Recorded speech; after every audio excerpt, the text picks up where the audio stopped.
താരസംഘടന അമ്മയുടെ സംഘടനാ തെരഞ്ഞെടുപ്പിൽ നാമനിർദ്ദേശ പത്രിക പിൻവലിക്കാനുള്ള അവസാന തീയതി ഇന്ന് വൈകിട്ട് 4 മണിയോടെ മത്സരാർത്ഥികളുടെ അന്തിമ പട്ടിക പുറത്തിറങ്ങും. ജഗദീഷ് പത്രിക പിൻവലിക്കുന്നതോടെ പ്രസിഡന്റ് സ്ഥാനത്തേക്കുള്ള മത്സരത്തിൽ അവശേഷിക്കുന്നത് ശ്വേതാ മേനോൻ, ദേവൻ, അനൂപ് ചന്ദ്രൻ, ജയൻ ചേർത്തല എന്നിവരുടെ പേരിലാണ്. മത്സരത്തിൽ നിന്നും പിന്മാറില്ല എന്ന് ദേവൻ ഇന്നലെ വ്യക്തമാക്കിയിരുന്നു. അതേസമയം വനിതാ പ്രസിഡന്റ് വരണം എന്ന അഭിപ്രായത്തിന് വലിയ സ്വീകാര്യതയാണ് സംഘടനയ്ക്ക് ഉള്ളിൽ ലഭിക്കുന്നത്.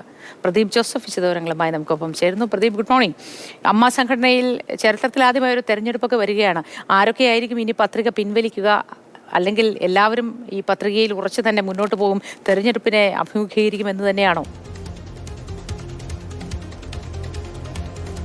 മുതി, ഗുഡ് മോർണിംഗ്. താരസംഘടനയെ വരുന്ന ആളുകളിൽ ആര് നയിക്കും എന്നുള്ള കാര്യത്തിൽ ഒരു ഏകദേശ ചിത്രം ഇന്ന് വൈകിട്ട് 4 മണിയോടെ തെളിഞ്ഞേക്കുമെന്നാണ് സൂചന. കാരണം നാമനിർദ്ദേശ പത്രിക പിൻവലിക്കാനുള്ളവർക്ക് ഇന്ന് വൈകിട്ട് 4 മണിക്ക് ഉള്ളിൽ പത്രിക പിൻവലിക്കാം. അതിനുശേഷം മത്സര ചിത്രം വ്യക്തമാകും. നിലവിൽ പ്രധാനമായി സൂചിപ്പിച്ചതുപോലെ 4 പേരാണ് പ്രസിഡന്റ് പദവിയിലേക്ക് ഉള്ളത്. ഇതിൽ തന്നെ ശ്വേതാ മേനോൻ, ഒപ്പം നടൻ ദേവൻ, ജയൻ ചേർത്തല, അനൂപ് ചന്ദ്രൻ എന്നിവരാണ് ഉള്ളത്. ഇതിൽ മത്സര രംഗത്ത് നിന്ന് യാതൊരു കാരണവശാലും പിന്മാറാൻ ഇല്ല എന്ന് ദേവൻ ഇന്നലെ ഉച്ചയ്ക്ക് ശേഷവും വ്യക്തമാക്കിയിട്ടുണ്ട്.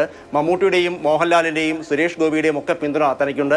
അവർ കൂടി ആവശ്യപ്പെട്ടതനുസരിച്ചാണ് താൻ മത്സരിക്കുന്നത്. വോട്ട് തനിക്ക് ഉറപ്പ് നൽകിയിട്ടുണ്ട്.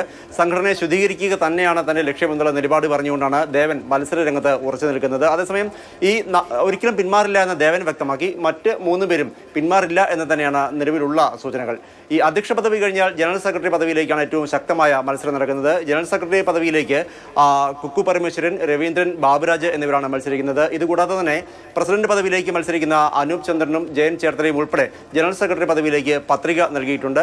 ഏതൊക്കെ സ്ഥാനത്തേക്ക് ആരൊക്കെ മത്സരിക്കും എന്നുള്ള കാര്യത്തിൽ ഇന്ന് വൈകിട്ട് 4 മണിയോടുകൂടി അന്തിമ തീരുമാനമുണ്ടാകും. അതേസമയം ഒരു വനിത അധ്യക്ഷ പദവിയിലേക്ക് വരണം എന്നുള്ള അഭിപ്രായത്തിന് വലിയ മുൻതൂക്കം ലഭിച്ചിട്ടുണ്ട്. എന്തായാലും മത്സര രംഗത്ത് നിന്ന് താൻ പിന്മാറുകയാണ് എന്ന് നടൻ ജഗദീഷ് ഇന്നലെ വ്യക്തമാക്കിയിരുന്നു.